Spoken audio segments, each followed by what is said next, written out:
লক্ষ্মীপুরে ভোটের অবৈধ সিল উদ্ধারের ঘটনায় নতুন মোড়। প্রিন্টিং প্রেসের মালিক আদালতে স্বীকারোক্তিমূলক জবানবন্দি দিয়েছেন। ফৌজদারি কার্যবিধির ১৬৪ ধারায় দেওয়া এই জবানবন্দিতে তিনি সিল তৈরির নির্দেশদাতার নাম প্রকাশ করেছেন। গ্রেপ্তার হওয়া ব্যক্তির নাম সোহেল রানা, বয়স ৪০।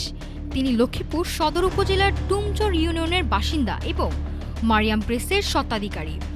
গত মঙ্গলবার বিকেলে শহরের পুরনো আদালত রোডে অবস্থিত তার প্রেস থেকে ভোট ব্যবহারের অবৈধ ৬টি সিল, একটি কম্পিউটার ও একটি মোবাইল ফোন উদ্ধার করে পুলিশ।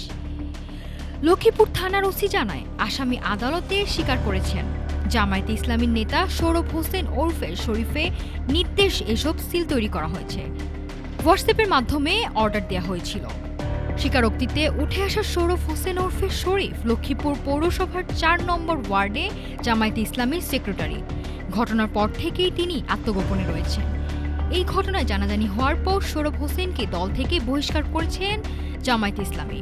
জেলা জামায়াতের আমির SUM রুহুল আমিন ভূঁইয়া জানিয়েছেন, এটি ছিল দায়িত্বহীন কাজ এবং এতে দলের ভাবমূর্তি ক্ষুণ্ণ হয়েছে।